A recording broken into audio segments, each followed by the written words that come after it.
नमस्कार, म रुद्रनाथ अधिकारी, पहिचान ज्योतिषाचार्य, धर्माचार्य, धर्म संस्कार संस्कृति परम्परा रीतिरिवाजको बारेमा वकालत गर्नेवाला व्यक्ति र समग्रमा एज अ होल एउटा सचेत नेपाली नागरिक। आज म विशुद्ध नेपाली नागरिकको ठाउँबाट केही महत्त्वपूर्ण विषय र सधैँको भन्दा फरक प्रस्तुति लिएर तपाईहरु समक्ष उपस्थित भएको छु। जुन विषय रहेको छ यति बेलाको हाम्रो नेपालको अखण्डता, सार्वभौमिकता र राष्ट्रियताको ज्वलन्त विषय बनेको छ। लिपुलेक, लिम्पियाधुरा र कालापानी। यस विषयले अहिले सम्पूर्ण मिडिया जगत र मानसिकता तरङ्गित बनिराखेको अवस्था छ। एक प्रकारको वाक्युद्ध र मिडिया कटाक्षले चरम उत्कर्षता प्राप्त गरिराखेको बेला, हासिल गरिराखेको बेला र धेरै दिनदेखि यो चलिराखेको छ। दर्शक महानुभावहरू, दुई देश जसको बीचमा अनन्त सम्बन्ध, युगौंदेखि त्रेता युगदेखि निरन्तर रहेको जीवित रहेको इतिहास र पारम्परिक सम्बन्ध, अनि पटक पटक उसले हामीमाथि गरेको दहन, अत्याचार, हेपाई, यी सम्पूर्ण चिजले आज समग्र नेपालीहरूलाई एउटै आवाज, एउटै भाव, एउटै राष्ट्रियताको भाव, एउटै राष्ट्रियताको आवाजमा लामबद्ध गरेको छ, एकत्रित गरेको छ, एकत्रित गरेर एउटै आवाजलाई बुलन्द गरिराखेको छ। यो एउटा ऐतिहासिक एकताको क्षण मान्न पर्दछ। भलै यो एउटा यहाँभित्र आन्तरिक कलह होला, द्वन्द्व होला, असन्तुष्टिहरू होलान्, आफ्ना आफ्ना मुद्दालाई लिएर विभिन्न क्षेत्रगत रूपमा, वर्गगत रूपमा विभाजित होला, वैचारिक विभाजन होला, तर राष्ट्रियताको सवालमा नेपालीहरू र गोर्खालीहरूको एउटै ज्वलन्त आवाज हुँदो रहेछ, हुन पर्दछ र निरन्तर अब हुनेछ। गोर्खाली नेपाली जागिसकेको छ र यो उदाहरण पेश भइसकेको छ र सरकारले पनि यति बेला ऐतिहासिक कार्यहरूमा अगाडि बढेको छ र इतिहासको एउटा साँच्चै नै अग्नि परीक्षाको घडी हामी समग्र नेपालीहरूको अगाडिपट्टि खडा भएको जस्तो मलाई भान भएको छ, महसुस भएको छ। दर्शक महानुभावहरू, यिनै विषयहरूलाई लिएर केही भारतीय मिडियाहरूले जुन प्रकारको कटाक्ष गरेका छन्, जुन प्रकारको अनर्गल व्याख्या गरिराखेका छन्, अनावश्यक टिप्पणीहरू गरिराखेका छन्, राष्ट्रियतामाथि र हाम्रो स्वाभिमानमाथि औँलो उठाइराखेका छन्, तिनीहरूसम्म पनि पुगोस्, समग्र भारतवासीहरूसम्म पुगोस्, त्यहाँको सरकारसम्म पनि मेरो यो आवाज पुगोस्, नेपालीको आवाज पुगोस् भनेर आजको प्रस्तुति मैले हिन्दी भाषामा राख्ने प्रयास गरेको छु। दर्शक महानुभावहरू, करिब 60% नेपालीहरूले, हामीहरूले राम्रोसँग हिन्दी भाषा बुझ्दछौँ र यसलाई राम्रोसँग अन्डरस्ट्यान्डिङ गर्न सक्दछौँ भने भारतमा रहनुभएका भारतवासी हाम्रा गोर्खालीहरू, नेपालीहरू जति हुनुहुन्छ उहाँहरूले पनि बुझ्न सक्नुहुन्छ। तर जसले दहन गरिराखेको छ, जसले अत्याचार गरिराखेको छ, जसले अनावश्यक टीका टिप्पणी र कसैको राष्ट्रियता र राष्ट्रिय स्वाभिमानप्रति औँलो उठाइराखेको छ, तिनीहरूसम्म यी आवाजहरू पुगुन् भनेर आजको प्रस्तुति मैले हिन्दी भाषामा राख्ने कोसिस गरेको छु र निर्णय गरेको छु। दर्शक महानुभावहरू, यो भिडियोलाई तपाईहरुलाई चित्त बुझ्यो, मन पर्यो भने धेरै भन्दा धेरै शेयर गरिदिनु हुनेछ, प्रत्येक नेपालीको कानसम्म पुग्नेछ र भारतका ती कुम्भकर्णहरू, अभिमानी रावणहरू र अभिमानी कंसहरू जो छन् तिनीहरूसम्म पनि पुगोस् र भारतमा रहनुभएका धेरै सिद्ध पुरुषहरू, महापुरुषहरू, सन्तहरू हुनुहुन्छ जसले धर्म र दर्शनको निरन्तर संरक्षण गर्नको लागि, सम्वर्धन गर्नको लागि आफ्नो सम्पूर्ण जीवन न्यौछावर गर्नुभएको छ र लागिराख्नु भएको छ। लोक कल्याणको लागि, धर्म रक्षाको लागि लागिराख्नु भएको छ। उहाँहरूप्रति म सादर नमन गर्न चाहन्छु र यस्ता सन्त विभूतिहरूप्रति कुनै किसिमको मेरा शब्दले कुनै पनि प्रकारको आघात नपुगोस् र उहाँहरूलाई कुनै पनि प्रकारको चोट नपुगोस्, यसप्रति पनि म अनुरोध गर्न चाहन्छु।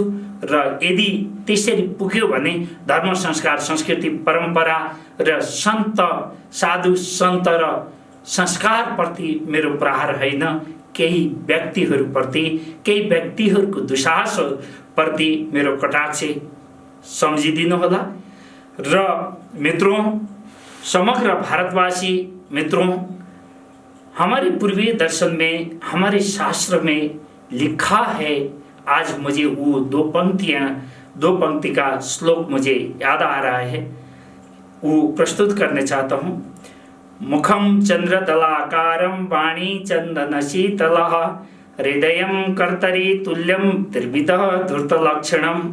मित्रों, मुंह और मुखड़ा चंद्रमा के समान चमकने वाली है, पूर्णिमा के चंद्रमा के समान हो, और वाणी में माधुर्यता हो, बहुत शब्द का संयोजन करके लोगों को लुभाने वाली भाषा का प्रयोग करता हो, वाणी को प्रयोग करता हो, और हृदय में कैंची के तरह, कर्तरी के तरह क्रूरता रखता हो। ये धूर्तों का लक्षण होता है। 3 प्रकार के धूर्तों का लक्षण है, और जो मैंने बताया यही श्लोक, यही उद्गार आज चरितार्थ हो रहा है हमारे देश के ऊपर, नेपाल के ऊपर, समग्र भारत और भारत सरकार की तरफ से ये महसूस की जा रही है आज के दिन।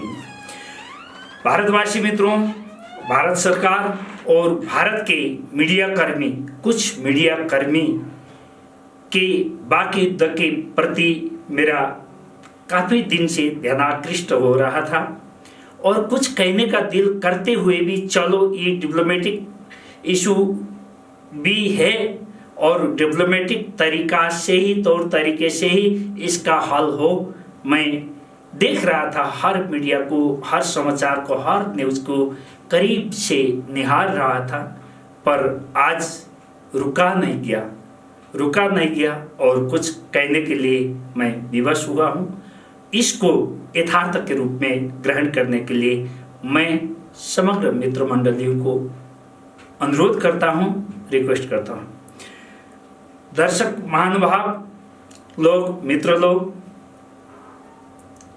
खास करके कुछ पॉइंट, कुछ मुद्दा जो आज भारतीय मीडिया, भारतीय सरकार, भारत सरकार की तरफ से और जो भारत के जिम्मेवार व्यक्तियों की तरफ से या जिम्मेवार लोगों की तरफ से जो अभिव्यक्तियां निरंतर रूप में आ रही है, बिखर रही है सतह में, उन मुद्दाओं के ऊपर आप लोगों का ध्यान आकृष्ट करने चाहता हूं और उसके ऊपर मैं प्रत्युत्तर करने चाहता हूं। कुछ विश्लेषण सहित प्रत्युत्तर देने चाहता हूं। इसको आप स्वीकार करें और मनन करें, चिंतन करें और यथार्थ के धरातल को कबूल करें।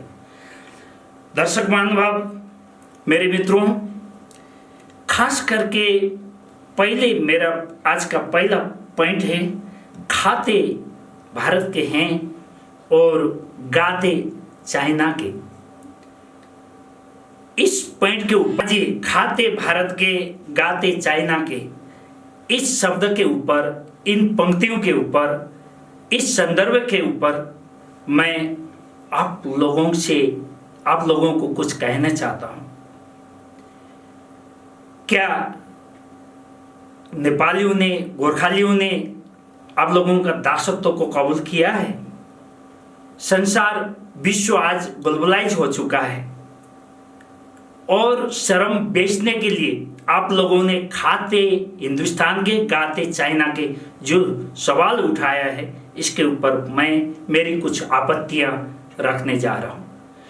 दर्शकमान भाव, मेरे मित्रों, क्या शर्म करके आप किसी को, एक सिंगल नेपाली को, एक सिंगल गोरखाली को ऐसे बिठा करके किसी का ऊपर एहसान कर रहे हो, खिला रहे हो? अगर एक भी ऐसा कोई उदाहरण है तो आप लोग कृपया बताएं। शालीन भाषा में और सभ्य भाषा में भी आप अपने विचार को रख सकते हैं। क्या इसका ऊपर मैं कहने चाहता हूं, आप लोगों ने आज का जो इंटरनेशनल श्रम रेट है उससे 10 गुना कम में नेपालियों का पसीने का ऊपर शोषण कर रहे हो, श्रम का शोषण कर रहे हो। और हमारे नेपाली भाई बहन लोग विवश है कुछ गरीबी के कारण। गरीब होना अपराध नहीं है, गरीब राष्ट्र होना या खुद गरीब होना कोई अपराध और गुनाह नहीं है। और उस गरीबी को निपटाने के लिए आपके यहाँ चोरी नहीं किया, आपके यहाँ भीख नहीं मांगा। स्वाभिमानी गोरखाली ने कभी आपके गलियों में भीख मांगते हुए आपको नजर आया? कभी देखा आपने? कभी नहीं मांगा होगा, नहीं देखा होगा आपने। और अपने श्रम को बेच करके सस्ती रेट में, एक पड़ोसी होने के नाते आपके श्रम बाजार में सस्ता श्रम बेच करके अपना गुजारा, स्वाभिमान के साथ अपना गुजारा चलाना क्या गुनाह था? और आपने कहां पर देखा कि चाइना का गीत गाते हुए, चीन का गीत गाते हुए आपने कहां देखा? हमारे लिए सब आपके जैसा नहीं है मित्र लोग, आप लोग के जैसे नहीं है। हर पड़ोसी को दुश्मन के नजरिया से देखें। नेपाल का आज तक कोई दुश्मन नहीं है और दुश्मन का नजरिया से आज तक दुनिया को गोरखाओं ने, नेपालियों ने नहीं देखा है, सिवाय रणभूमि में। रणभूमि की बात अलग है। आपके देश के सीमा की सुरक्षा के लिए भले ही हमारे गोरखाओं ने कुर्बानी दी हो, सैक्रिफाइस दी हो, सैक्रिफाइस की कीमत आज आप लोग चुका रहे हो, शब्दों से चुका रहे हो, व्यवहार से चुका रहे हो।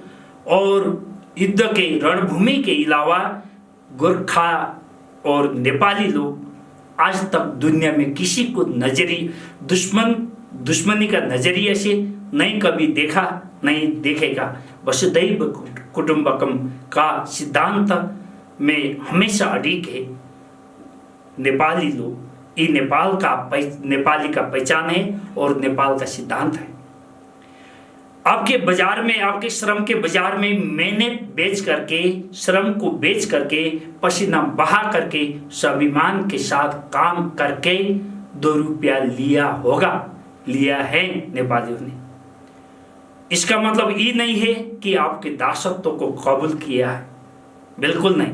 विश्व ग्लोबलाइज हुआ है। आपके देश के अगर देखा जाए तो विश्व के मार्केट में जितने हिंदुस्तानी आज विश्व के मार्केट में हैं, उच्च ओहदा से लेकर के श्रम के बाजार में श्रम बेच रहे हैं, विद्वान से लेकर के लेवल तक जो श्रम बेच रहे हैं, हमारे से 10 गुना ज्यादा श्रमिक आपके विदेश में। क्या उन्होंने दासत्व को कबूल किया है?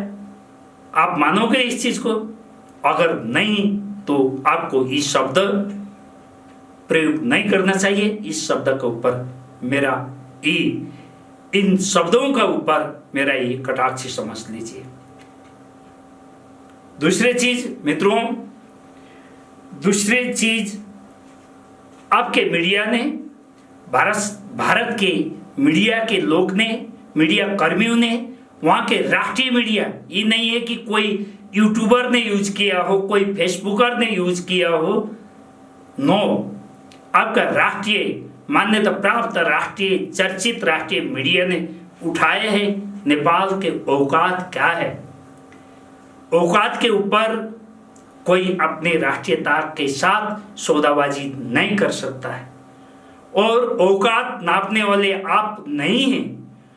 हर एक देश, छोटा से छोटा देश, गरीब से गरीब देश के पब्लिक के अंदर भी अपने राष्ट्रीयता, अपने स्वाभिमान और अपने गौरव के ऊपर, अपने इतिहास के ऊपर गौरव होता है, और जो है अपने गौरव हर कोई बरकरार रखना चाहता है। और ये पार्लियामेंट्री लैंग्वेज और एक सभ्य समाज के लिए अपच्य शब्दों का आप प्रयोग कर रहे हैं, और हमारे औकात आपने निरंतर रूप में आपके इतिहास के पन्ने को उलट करके देखो, पलट करके देखो, वहाँ पर गोरखाओं का औकात आप लोगों ने 1000 बार देखा है इतिहास में। चाहे वो औकात नाला पानी के अंग्रेज के साथ के लड़ाई में, युद्ध में हो, तब से लेकर के अभी का जस्ट कुछ वर्ष पहले का कारगिल युद्ध तक आप लोगों ने गोरखाओं का औकात को, क्षमता को, शौर्यता को, बहादुरी को बखूबी से देखा होगा मित्रों। और औकात की बात बार बार उठा करके अपमान करना, ये आपका गुण और स्वभाव से जहर उगलता हुआ दिखाई देता है। आप उगल रहे हो, नेपालियों का ऊपर जहर उगल रहे हो, और गोरखाओं ने हमेशा आप लोगों का साथ, आप लोगों का हित किया है, आप लोगों का साथ हमेशा गुण लगाया है। गुण के बदले आप जहर से हमारी कर्जाओं को, हमारे ऋण को वसूल कर रहे हो। कहाँ तक आपकी इंसानियत अलाउ कर रही है, इस चीज को आप गंभीरता से सोचें। इन शब्दों के ऊपर औकात, गोरखाओं का औकात अगर आप मापने चाहते हो, तो गोरखाओं का औकात विश्व के इतिहास में, विश्व की डिक्शनरी में अद्भुत है और अद्वितीय है। इसी को गोरखा बोलते हैं। औकात का मापन आप नहीं कर सकते हो, और ना करें तो अच्छा है, मेरी गुजारिश है आपसे। दूसरी चीज मित्रों, आप लोगों ने उठाया है सवाल सैन्य शक्तियों का ऊपर आप लोगों का घमंड, और आप लोगों ने एक मामूली सी बात के ऊपर हम अपने हक के लिए, अपने राइट्स के लिए, अपने सीमाओं के रक्षा के लिए आज नेपालियों ने आवाज उठाया, नेपाल सरकार ने हिम्मत की आवाज उठाने की, तो आपको सैन्य शक्ति का याद आया और सैन्य शक्ति का दंगदंगी दिखा रहे हो और दम्भ दिखा रहे हो। तो आपने बोला है 14,50,000 सेना आर्मर्ड फोर्सेस भारत के पास है, और नेपाल के पास सिर्फ 95,000 सेनाएं हैं, आर्मी है। मित्रों, मैं यहाँ पर कुछ सवाल करने चाहता हूँ आप लोगों से। आप लोगों ने गुलामियों को, दस्ताओं को कबूल किया है, गुलामियों को बार बार युगों से कबूल करते आए हैं, सदियों से कबूल करते आए हैं।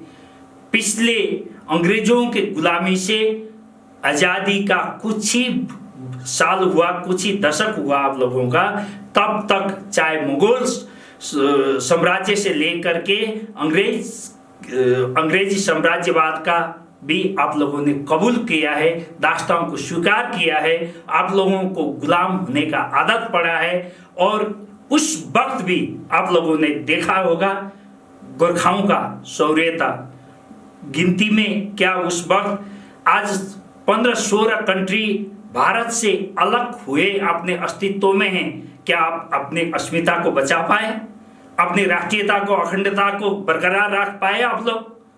अगर रख पाए होते तो आज समग्र भारतवर्ष से 15-16 राष्ट्र कंट्री नहीं बनते।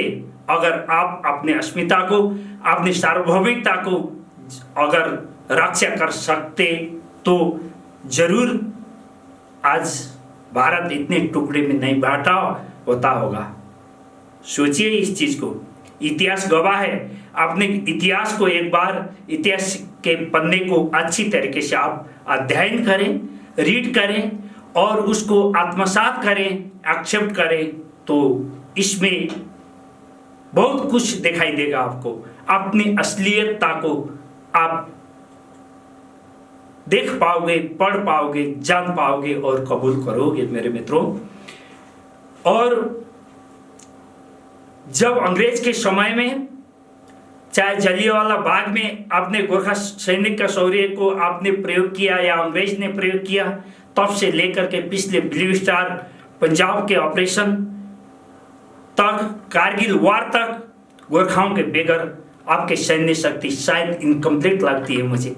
क्योंकि मित्रों, मैं भी भारत के विभिन्न जगह में, चाहे मेरी शिक्षा हो, चाहे मेरी कुछ समय का मेरा कार्य रहा हो, उसमें भारत के विभिन्न क्षेत्रों में मैं रहा हूँ। विभिन्न इंस्टीट्यूशन से मेरी संबंध रही है, चाहे शैक्षिक क्षेत्र में हो, चाहे रोजगार के क्षेत्र में हो, चाहे कहीं भी हो, रिसर्च के सेक्टर में हो। मैं बहुत लंबे समय से भारत का साथ में अटैच हूँ और भारत का इतिहास को भी कुछ जानता हूँ। और आपका जब से अंग्रेज का समय से, जब गोरखाओं का ईस्ट इंडिया कंपनी ने गोरखा रेजिमेंटों का, गोरखा आर्मियों का इस्टेब्लिश किया, ऑर्गेनाइज किया, तब से लेकर के आज तक की इतिहास में भारत की अखंडता बरकरार है। इस चीज को देखिए आप लोग। जो अलग किया है, कराया है, वो अंग्रेज ने करवा करके गए हैं आपके कंट्रियों को, आपका भूमि को। पर गोरखा आज भी आपके वतन के रखवाली में डटे हुए हैं और वो नाजवाब मिसाइल है आपके देश में। उसका ऊपर फख्र करने सीखो, उसका ऊपर गौरव करने सीखो और उस इतिहास के पन्ने को आत्मसात कर लो मेरे मित्रों। सैन्य शक्ति का प्रदर्शन की बात अगर आप करने चाहते हैं तो हमारे लिए सेना की सब एक गोरखाली का औलाद और गोरखाओं का संतान संतति सब गोरखाई है और वो सब सिपाही हैं अपनी भूमि का रक्षा के लिए, अपनी सीमाओं का रक्षा के लिए और अपने सार्वभौमिकता को रक्षा करने के लिए और अपना राष्ट्र को रक्षा करने के लिए, सीमाओं की रक्षा करने के लिए हर एक नेपाली जो नेपाल की भूमि में रह रहे हैं, यहाँ पैदा हुए हैं, पैदाइशी गोरखा है और वो सक्षम है, सबल है वक्त आने पर अपनी भूमि का रक्षा करने के लिए। और आप अपनी सेनाओं के ऊपर सेनाओं की धमकी दे करके नेपाल को तुच्छ बनाने की दुस्साहस न करें, ये मेरी विनम्र अनुरोध है आप लोगों से। दूसरी चीज मित्रों, आप लोगों ने दूसरी चीज है, आप लोगों ने कहा था, आपके मीडिया ने कहा है कि करीब 40 से 50 लाख नेपालियों को हम पाल रहे हैं और हमारे यहाँ रहते हैं। शायद आपको मालूम नहीं होगा, नेपाल के कुल जनसंख्या का 50% हिस्सा भारतीय हैं और जो वो लोग यहाँ पर रह रहे हैं, चाहे वो व्यापार कर रहे हैं, चाहे यहाँ पर सेटल हुए हैं, यहाँ के नागरिक हैसियत उन्होंने प्राप्त कर लिया हो, पर ओरिजिन वो लोग भारतीय थे और आज नेपाली है और नेपाल के सार्वभौमिकता प्रति वो भी आज अपने एकबद्धता जना रहे हैं और एक साथ हैं और नेपाली आवाज कदम के साथ कदम मिला करके अपना सीमा का रक्षा करने के लिए डटे हुए हैं। क्या आपको नजर नहीं आए कि नेपाल में भारतीय भी हैं? अगर आप हमारे नेपालियों के ऊपर अंगुली उठा सकते हो तो अगर आपके जैसा नजरिया रखे तो क्या नेपाल में रह रहे हैं, चाहे श्रमिक के रूप में रह रहे हैं, चाहे नौकरी के तौर पर रह रहे हैं, चाहे बिजनेस के तौर पर रह रहे हैं, भारतवासी मेरे भाई लोग, क्या उनके ऊपर हम भी आपके जैसा हरकत करके उनके ऊपर अंगुलियां उठाएं? हम ये नेपालियों को शोभा नहीं देता है, ये हमारे धर्म नहीं है, ये हमारा पहचान नहीं है। हम नहीं कर सकते हैं किसी का स्वाभिमान प्रति अंगुली उठाने का। नेपालियों के अंदर वो रगत, वो ब्लड नहीं है, वो रक्त नहीं है, वो आदत नहीं है, और वो दुस्साहस भी नेपाली नहीं करते हैं। आप लोगों की तरह तुच्छ शब्दों में, तुच्छ व्यवहार के साथ तुच्छ अभिव्यक्ति नहीं दे सकते हैं हम लोग। मगर आप लोगों को देखना चाहिए इतिहास को और यथार्थ को। आप लोगों को मैं अनुरोध करता हूँ, रिक्वेस्ट करता हूँ कि यथार्थ को आप लोग पहले समझो, जानो, उसका बाद मीडिया में बाकी युद्ध में उतर जाओ। जो समझ गए हैं उनको तो उनके अंदर तो कुछ होगा, उस समझ करके फल लगा हुआ पेड़ अवश्य झुकता है, उनके ऊपर कुछ समझदारियाँ होंगे, उनके अंदर कुछ डिग्निटियाँ होंगी, उनके अंदर कुछ फर्ज होंगे, कुछ सीमाएं होगी। अपने सीमाएं में वो लोग हैं जो समझते हैं, पर जो आप लोग जैसे असमझदार लोग हैं, आपके लिए ये मेरी गुजारिश है, सजेशन है, एक बार इतिहास और यथार्थ की धरातल में आकर के आप टिप्पणियां करें। कितने भारतवासी नेपाल में कई सेटल हुए हैं और कई व्यावसायिक रूप से चाहे नौकरी कर रहे हैं, चाहे पेशा कर रहे हैं, व्यापार कर रहे हैं, कितने भाई हैं यहाँ पर, उनको उच्च सम्मान के साथ हम सम्मान दे रहे हैं और सम्मान करेंगे। आप लोगों की तरह तुच्छ व्यवहार और तुच्छ शब्दों से वार हम लोग नहीं कर सकते। हमारे गोरखाओं की स्वभाव नहीं है, नेपालियों की स्वभाव नहीं है और नहीं करेंगे। पर एक बार उस तरफ आपके ध्यान आकृष्ट करने चाहता हूँ मित्रों। उसी तरह आप लोगों ने कहा है कि लिपुलेख, लिम्पियाधुरा और काला पानी भारत का अभिन्न अंग है। आप किस हिसाब से बोल रहे हो? किस हिसाब से बोल रहे हो? कैसे बोल रहे हो इन चीजों को? आप लोगों को कुछ दिन पहले का इतिहास भी आप लोगों को जानकारी, इतिहास का भी ज्ञान नहीं है। इतिहास के तरफ जानकारी रखो, इतिहास को जानो, देखो, यथार्थ को कबूल करो मेरे मित्रों। जब मैं आपको ध्यान इस तरफ ले जाने चाहता हूं, जब 61-62 का जब इंडो चाइना वार हुआ, उस समय आपके हुकूमत ने, आपकी सरकार ने नेपाल के हुकूमत से अन्याय विनय किया था, अनुरोध किया था सैन्य तैनाती के लिए। हमारे लिए ये भूमि इम्पोर्टेंट है, युद्ध पर्यंत हमें सैन्य तैनाती के लिए लिपुलेख, काला पानी का भूमि कुछ दिन के लिए हमें उपलब्ध करा दो। एक असल मित्र होने के नाते हमारे हुकूमत ने आप लोगों की उस रिक्वेस्ट को स्वीकार कर लिया। क्या ये गुनाह था? क्या ये अपराध था? एक अच्छे पड़ोसी के नाते, एक भाई के नाते, एक भाई को विपदा आते वक्त कुछ रहम दिखाई, कुछ दया और करुणा का प्रदर्शन किया और सहयोग किया उस भूमि को, तो क्या ये अपराध था? आपका कर्तव्य नहीं बनता था, आपका फर्ज नहीं बनता था, आपकी हुकूमत के, आपके सरकार के और आप लोगों के कर्तव्य नहीं बनता था कि भाई इज्जत उस भूमि को सब धन्यवाद वापस करूं, वहां से अपना सेना हटाऊं, और जिस देश ने इतना बड़ा गुण लगाया है, आप लोगों को इतना बड़ा सहयोग किया है, उसका सब धन्यवाद वापस नहीं कर सकते थे आप? आपकी नीयत और नेचर में कितनी खोट था, एक बार आत्मा आलोचना कर लो मेरे मित्रों। सीने के ऊपर हाथ रख करके बाबा विश्वनाथ को आत्मसाक्षी करके आप लोग एक बार याद करो उस दिन का, किस हौसले से और कितना बड़ा सीने से क्या आप दे सकते हो किसी को, किसी पड़ोसी देश को, कि उसको विपत्ति के समय में आप अपने घर में शेल्टर दे सकते हो? आप नहीं दोगे। पर वो उदारता दिखाया था हमारी हुकूमत ने, हमारी सरकार ने, उस वक्त का राजा ने, और आपके अनकंडीशनल हेल्प किया था उस वक्त। इसका मतलब मित्रों, आप लोग किसी के घर में मेहमान जाते हो, मेहमान होकर के जाते हो किसी के घर में, और मेहमानी को स्वीकार कर लेते हो।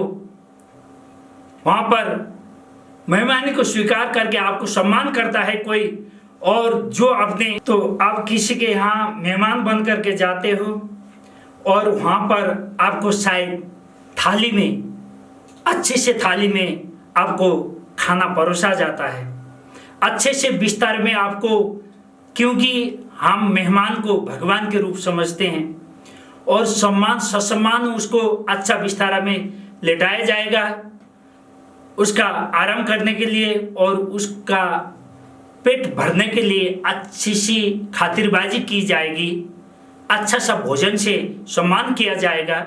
तो आप अगले दिन सोए हुआ बिस्तारा साथ में लेकर के चलोगे, खाना परोसा हुआ प्लेट और थाली को आप अपने बैग में रख करके चलोगे, और वापस मांगने पर, मांगने वाला तो शर्मिंदा होता है कि उसके अंदर शायद इंसानियत होगी, शायद भूल गया होगा बेचारा, शायद वो यही सोचता होगा कि शायद भूल गया होगा बेचारा, समझ करके कुछ दिन इंतजार करता है, प्रतीक्षाएं करता है, उसको याद आएगा तो जरूर वापस लाएगा। तो आप कहोगे कि मुझे खाना देते समय मैंने कहीं हस्ताक्षर नहीं किया, एग्रीमेंट नहीं किया कि मैं तुम्हारे थाल और कटोरियों को मैं वापस करूंगा, ससम्मान वापस करूंगा, और सोया हुआ बिस्तारा को भी वहीं छोड़ करके जाऊंगा, वापस करूंगा, मैं ले नहीं जाऊंगा करके मैंने कहीं हस्ताक्षर नहीं किया है, कहीं सिग्नेचर नहीं किया है, मैं क्यों वापस करूं? ये बोलोगे आप? यही व्यवहार आप दिखा रहे हो। क्या ये सही है? क्या आपके घर में कोई मेहमान आता है तो खाना परोसा हुआ, भोजन परोसा हुआ, थाली वापस होगा, कटोरियां वापस होगी, सोए हुए विश्राम किया हुआ बिस्तारा रिटर्न होगा करके कहीं लिखितम करके सिग्नेचर करा करके रखते हो आप? हमने भी वही किया है, एग्रीमेंट नहीं किया है, सिग्नेचर नहीं किया है। हमने सोचा है आपके अंदर अच्छी इंसानियत होगी, आप इंसानियत का बखूबी से पालन करोगे और नहीं भूलोगे, इतना नीचे नहीं उतरोगे, अपना धरातल को नहीं भूलोगे। हम उस विश्वास पर थे, शायद वो हमारी भूल थी आपके ऊपर। आपको इंसान समझ करके इतना बड़ा गुण का बदला आप एक गुण दे रहे हो, हमें रिटर्न कर रहे हो, और आज बाक युद्ध कर रहे हो। आप अपने असलियत को दिखा रहे हो, अपने गुण और स्वभाव को जहर की तरह उगल रहे हो। क्या ये इंसानियत है आपकी? एक बार अच्छी तरीके से यथार्थ को कबूल कर लो, जानो, उसके बाद आप बात कटाक्ष करो, किसी के ऊपर अंगुली उठाओ, पहले अपनी असलियत को निहारो, अच्छी तरीके से पहचानो आप कौन हो। इतिहास जीवित है, इस इतिहास के प्रत्येक पन्ने में आपके काले करतूत, विषम परिस्थितियों में आप लोगों ने हमेशा एक असल भाई को, एक असल पड़ोसी को धोखा दिया है, धोखा किया है। मित्रों, ये इंसानियत के क्षेत्र में अगर देखा जाए तो इससे बड़ा बेइंसानियत और बेइंसाफी क्या हो सकती है, आप खुद मार्किंग करो। मेरे मित्रों, प्यारे मित्रों, आप लोग एक बार अपने इतिहास को देखो। इतिहास साक्षी है, गवाह है। नेपाल के टिस्टा से लेकर के कांगड़ा तक और सतलुज रिवर से लेकर के देहरादून तक, गोरखपुर से लेकर के अवध एरिया तक का नेपाल का भूभाग किस कालखंड में भारत में विलय हुआ है। भारत में स्वेच्छा से विलय नहीं हुआ है कि विलय कराया गया, ऑक्युपाइड किया गया जबरदस्त। क्योंकि भले ही आपने नहीं किया हो, इतिहास ने किया है। इतिहास गवाह है, इतिहास साक्षी है मेरे मित्रों।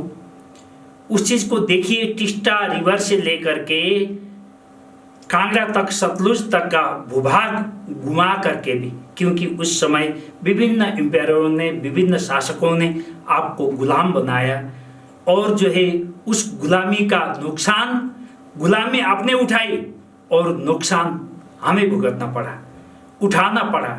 अपना इतना बड़ा ग्रेटर नेपाल का मानचित्र को हमें आकर के सुगौली संधि में सीमित होना पड़ा।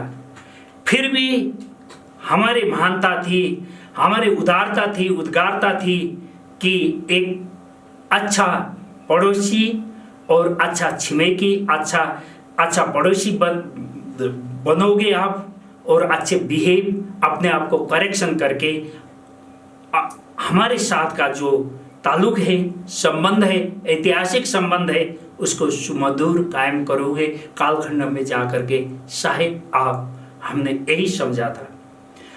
विभिन्न संधियों, कहीं कभी भी गुलामी कबूल नहीं किया नेपाल ने और नेपालियों ने, पर आपकी गुलामी हमारे लिए भारी पड़ी। आपने गुलामी को कबूल किया और हमारे भूभाग बार बार खंडित हुआ और आपने ऑक्युपाइड किया। आपने अपना सार्वभौमिकता को नहीं बचा पाए। आप लोग के इतिहास में विभिन्न देश आपसे अलग हुआ, जुदा हुआ, मगर उसका बदला आपने एक निरीह, एक सीधा साधा भाई को गला दबोच करके आपने उसके हिस्सा, उसके पेरेंटल प्रॉपर्टी को आपने हटाया और अपने कब्जे में ले लिया। हमने इतना बड़ा नुकसान को भी सुगौली संधि के तहत छोड़ दिया। सुगौली संधि में आकर के सारा कुछ आप भी भूल जाओ, हमने भूल दिया, चलो कोई बात नहीं, आप ले लो, पर आगे की संबंध सुमधुर बनाओ। हम आप लोगों से कोई बैरभाव नहीं रखते हैं, कोई दुश्मनी नहीं चाहते हैं, इसलिए आप खुश रहो। हमने उन भूभागों को भी छोड़ दिया आपको। और सुगौली संधि हुई जब अंग्रेज ने जाते समय सुगौली संधि करा है, जिस संधि का नाम सुगौली संधि और शांति के लिए, शांति के प्रतीक के रूप में, और जो है शांति और सुगौली संधि को शांति संधि के शांति समझौते के रूप में भी अनुकरण किया गया, कबूल किया गया। और जो है हमने इतना बड़ा नुकसान उठा करके भी सुगौली संधि में हम सीमित हुए, फिर भी आपको तसल्ली नहीं मिली। सुगौली संधि के सारे दस्तावेजों के ऊपर एक बार अपने नजर डालो, यथार्थ को, भूगोल का यथार्थ को और इतिहास के यथार्थ को आप इनकार नहीं कर सकते हो, नकार नहीं सकते हो। वो इतिहास आपके पास भी जीवित है, हमारे पास भी साक्षी है आज, और उसके ऊपर एक बार आपको, आपके और आपके लोगों को, आप जैसे लोगों के ध्यानाकृष्ट कराने चाहता हूँ। मित्रों, अगर भूगोल के यथार्थ को, इतिहास के यथार्थ को आप लोग जानोगे, अगर जाने होते तो इस तरीके के बाकी युद्ध में आप नहीं लगते, ऐसे अपशब्दों का प्रयोग आप लोग नहीं कर सकते थे। और इस यथार्थ को आप लोग कबूल करो और स्वीकार कर लो। देन आफ्टर आप अपने प्रतिक्रिया में आ जाओ, जो यथार्थ में टिकी हो और यथार्थ परक हो। उस पर आने के लिए मैं फिर एक बार आप लोग को रिक्वेस्ट कर, सुगौली संधि में जिस भूभाग को अंकित किया है, जिसको मेंशन किया है, उसके ऊपर बार बार आपका गिदड़ निगाहें उसके ऊपर टिकी और बार बार अपरोक्ष युद्ध के रूप में और सीमा अधिकरण आप लोग करते गए। नेपाली लोग सहते रहे, बात और बात विवाद वार्ताओं के टेबल में आने के लिए हम लोग अनुरोध और रिक्वेस्ट करते रहे, आप लोगों से बार बार रिक्वेस्ट करते रहे, और आपकी हुकूमत, आपकी सरकार इसको आज तक अनदेखी करती रही। अगर नियत साफ होता तो प्रबुद्ध समिति का गठन किया गया दोनों देश का, और एपीजे के तहत इसको हल किया जाएगा करके मुद्दा बार बार उठाया, आज नहीं उठाया मित्रों। ये मुद्दा आज का नहीं है।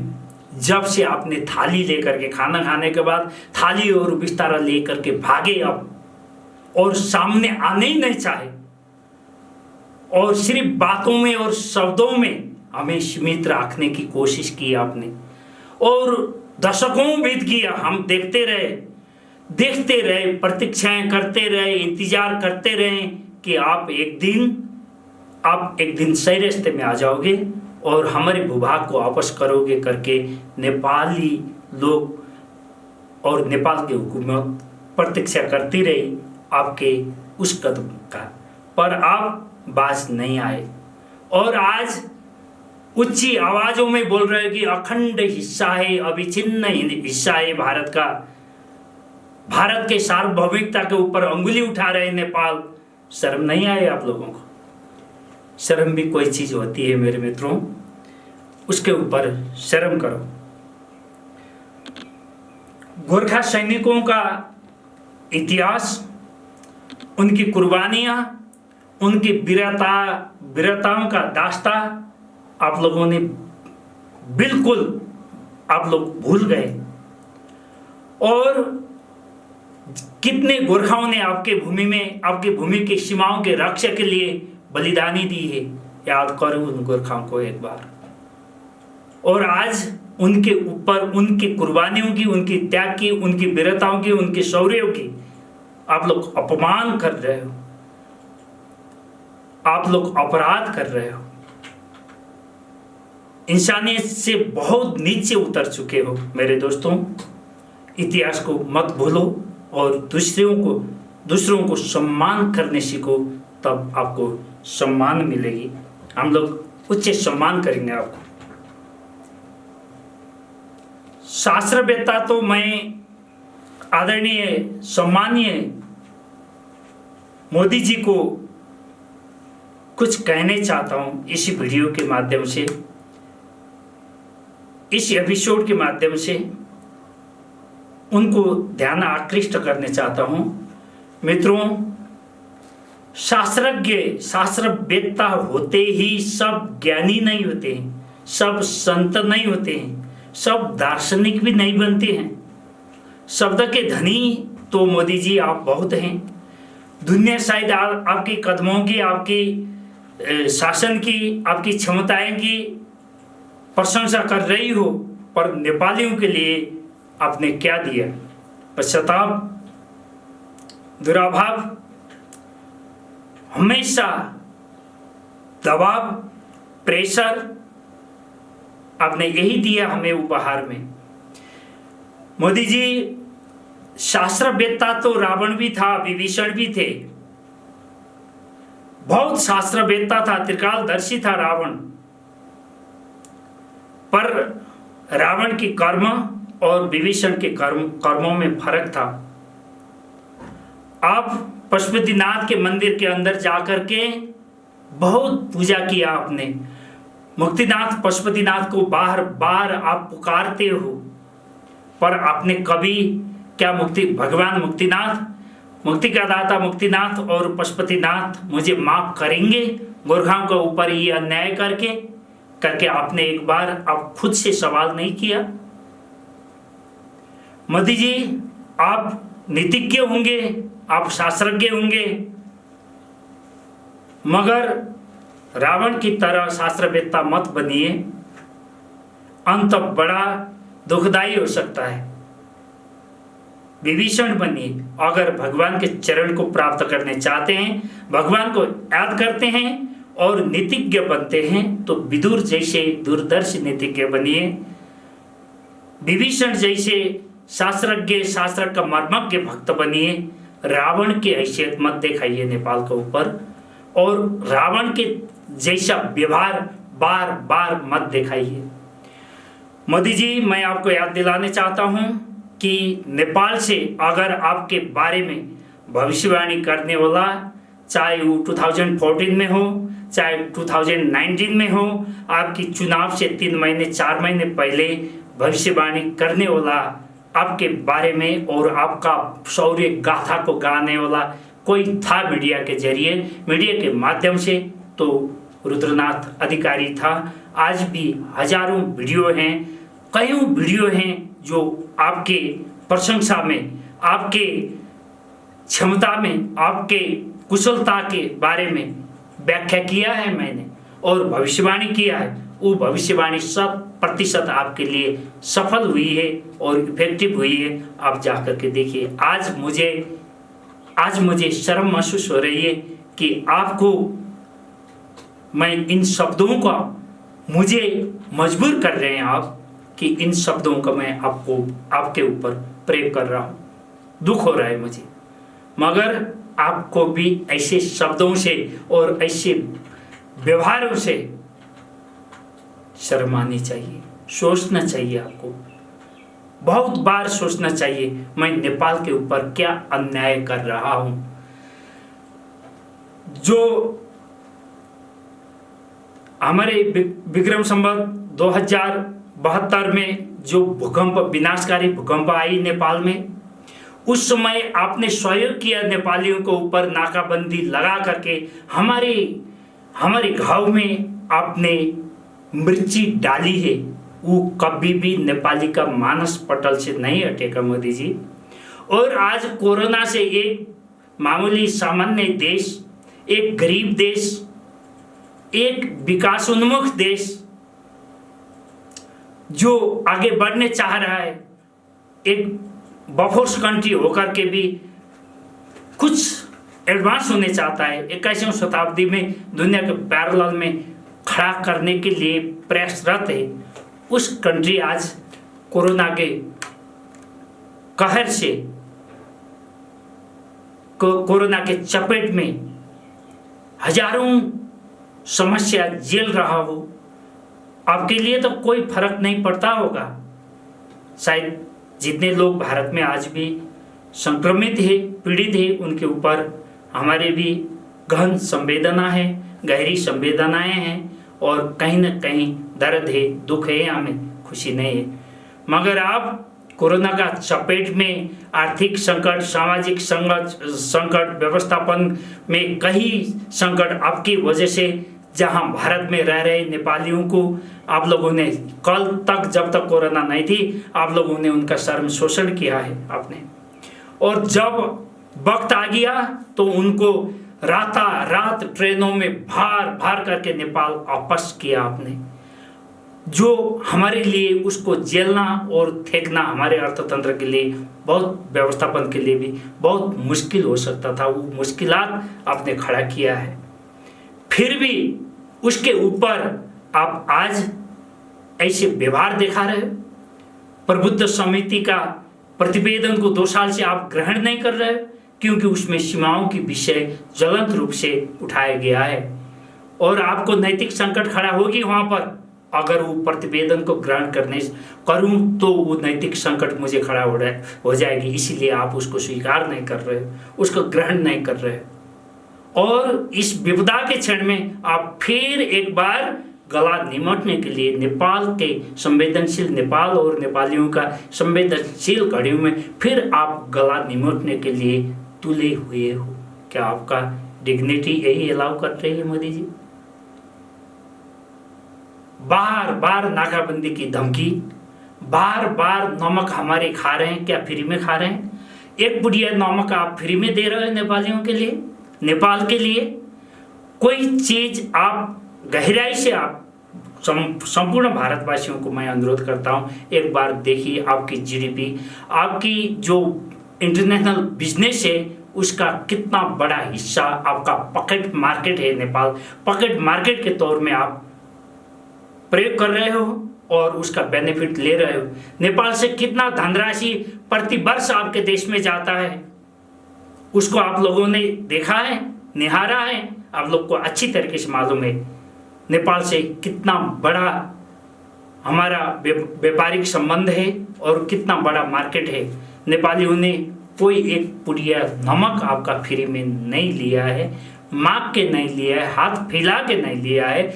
इतना बड़ा धनराशि चुका करके आपसे ले रहे हैं, आपका ट्रेड मार्केट बन रहा है नेपाल निजी पकड़ मार्केट बना रहे हो और उसका ऊपर ऐसा नहीं कि अंगुलियां भारतवासी लोग, भारत के आपके मीडिया लोग आज अंगुली उठा रहे हैं उसके ऊपर।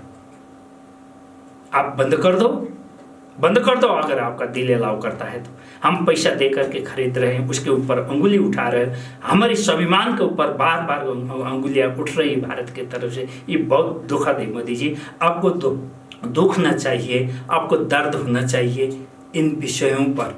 अगर आपके अंदर वो जिगर है, आप वो शास्त्रज्ञ हो, मर्मज्ञ हो, नीतिज्ञ हो, तो एक बार नीतियों को और शास्त्रों को आप अच्छी तरीके से देखें। क्या पूर्वीय दर्शन, भारतीय संस्कार और संस्कृति यही कर्म करने के लिए बोलती है, हमारे दर्शन यही सिखाती है। आपने भी यही दर्शन को अनुसरण किया है, उसके तहत आप चल रहे हैं। यहाँ पर मुझे आपसे सवाल है।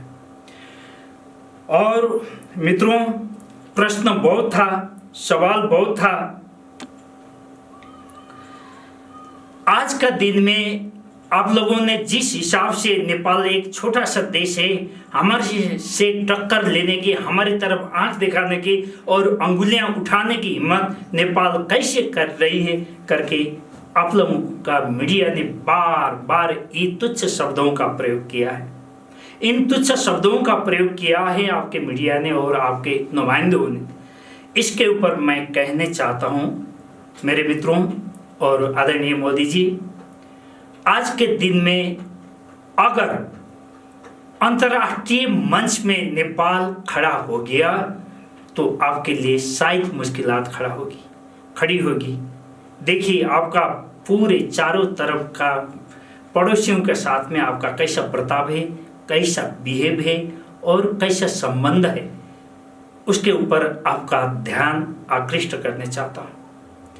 अगर नेपाल अंतर्राष्ट्रीय मंच में इस मुद्दे को लेकर के खड़ा हो जाए तो आज ज़्यादा से ज़्यादा देश, ज़्यादा से ज़्यादा कंट्रियाँ नेपाल को सहयोग करने के लिए खड़ा होंगे और आप अकेले पड़ जाओगे। शायद इस चीज़ को अच्छी तरीके से आपकी इंटेलिजेंस आपको रिपोर्ट देती है, आपके गवर्नमेंट की तरफ से आपको रिपोर्टें मिल रही होंगी। और आप इस चीज़ को देखिए, आज तक आपके अलावा आपका साथ भी कोई दुश्मनी नहीं थी। हमारे दुश्मन के नज़रिए से हमने कभी नहीं देखा है, पर आपने निरंतर दुश्मनी के और धूर्त स्वभाव से, धूर्त दृष्टियों से नेपाल के ऊपर हमेशा यही व्यवहार दिखाया आपने। तो तब भी नेपालियों ने कभी वो दृष्टिकोण नहीं रखा है आपके ऊपर। आज समग्र नेपालियों दुनिया में, मुझे बड़ा आश्चर्य लगता है, पूरे दुनिया में मोदी जी का जय जय हो रही है और नेपाल में मोदी जी का पुतला जलाया जा रहा है। कारण ढूंढिए मोदी जी, वजह ढूंढिए, आपको खुद मिल जाएगा। हम नहीं चाहते कि आपके पुतला जले, आपके पुतलाएं फूके नेपाल के गलियों में, आपके विरुद्ध में नारा लागे, हम नहीं चाहते हैं, पर आप मजबूर कर रहे हैं नेपालियों को। सीधे साधे और ईमानदार नेपालियों को आपने मजबूर किया है। ऐसे मजबूर मत करिए। इसका परिणाम भारत के लिए और पूरे नेपाल और भारत के दोनों देश के लोगों का, जिनका दिल में अगाध प्रेम है, स्नेह है भारत के ऊपर, और भारतवासियों का जो नेपाल के ऊपर अनंत संबंध है, उसके वहाँ पर कहीं ना कहीं दर्द पहुँच रही है, ठेस पहुँच रही है आज आपकी दृष्टियों से, आपके व्यवहार से और आपके इस तरीके का वक्तव्यबाजी से, और जिस प्रकार से आप लोग दमन और दहन करने चाह रहे हो, उससे बाज आ चुके हैं नेपाली नागरिक, उफ हो चुके हैं। उफ मत बनाइए, नेपालियों को मजबूर मत करिए। और कहने के लिए तो बहुत सारी, नीयत सही होना चाहिए, दर्शकों को इतिहास को देखना चाहिए, नज़रिया बदलना चाहिए, नेपाल के तरफ देखने का नज़रिया और भावनाओं को चेंज करना चाहिए भारतवासियों को। और भारत सरकार को मेरा तो यही गुजारिश है आप लोगों से, उस लेवल में मौत पहुंचाइए। अभी कुछ नहीं बिगड़ा है, कुछ वक्तव्यबाजियाँ हुई है, कुछ इस तरीके का निकृष्ट और जो है कलुषित शब्दों का वार किया है आप लोगों ने, फिर भी हम उसको सहजता से ले लेंगे क्योंकि हम लेते आए हैं पहले से। मगर अभी राष्ट्रीयता का ऊपर आप अंगुली न उठाएं और आपके लोग अंगुली न उठाएं, और आपके माता के जितने मीडिया हैं, आपके भजन गाने वाले, उन मीडिया के ऊपर इमीडिएट आप अंकुश लगाएं और दोनों देश का जो पारंपरिक संबंध है, सांस्कृतिक संबंध है, रिलेशन है, धार्मिक संबंध है, उसको सुमधुर और बरकरार रखने के लिए पहलकदमी अब आपको करनी होगी, आपको लेनी होगी। आप मुझे विश्वास है आप ले लेंगे, उचित समय में उचित फैसला और उचित निर्णय लेंगे और अपनी कुशलता का प्रदर्शन अवश्य करेंगे। हम उस दिन देखने के लिए बेचैन हैं और बेसब्र हैं। वो प्रदर्शन करिए और इस संबंध को और ज़्यादा बिगड़ना मत दीजिए। और आपके जो लगाम से बाहर हुए हैं मीडिया, आपके माता के भजन गाने वाले जो मीडिया हैं, उनके ऊपर इमीडिएट लगाम लगाइए ताकि दोनों देश के बीच में और कटुता के बीच न फैल जाए, जहर न फैल जाए और इसका पीड़ा जन जन तक न पहुंच जाए। ये मेरी आपसे गुजारिश है, विनम्र अनुरोध है, इसको अन्यथा ना लें। और मित्रों, अभी तो प्रारंभ है। अभी नेपाल एकजुट है, एकताबद्ध है, सारे राजनीति एक मंच में खड़ी है। इस मुद्दे पर सारी जनभावनाएं एकत्रित हुई है और इसकी विस्फोटन मत कराइए। इसी में हम दोनों देश का और देशवासियों का भलाई होगा। यहीं पर मैं अपने वाणियों को और मेरे विचार को आज के लिए विराम देने चाहता हूँ। मुझे आशा है और पूर्ण विश्वास और भरोसा है आप लोग एक बार यथार्थों के ऊपर आप लोग अपना ध्यान डाइवर्ट करेंगे और यथार्थ के धरातल में खड़ा होकर के समस्या को जल्दी से जल्दी शीघ्र समाधान ढूंढेंगे और समाधान कराएंगे। यही विचारों के साथ आगे चाहता हूँ। सबका जय हो, सबका कल्याण हो, सबके अंदर सद्बुद्धि, सद्विचार और भाईचारों का प्रवाह हो और हमारे संबंध जैसा था उसे सुमधुर और सुदृढ़ होते चले, आगे बढ़ें। हम लोग एक दूसरे को, एक को जहाँ दर्द पहुँचता है वहाँ पर दूसरे को दर्द एहसास हो और सहयोग के हाथ आगे बढ़ाएं, भावनाओं से सहयोग करें, विवेक से सहयोग करें और मानवता से आगे बढ़ें और हमारे ऐतिहासिक विरासत और धरातल को जीवित रहने दें और रखें। जय हो, नमस्ते।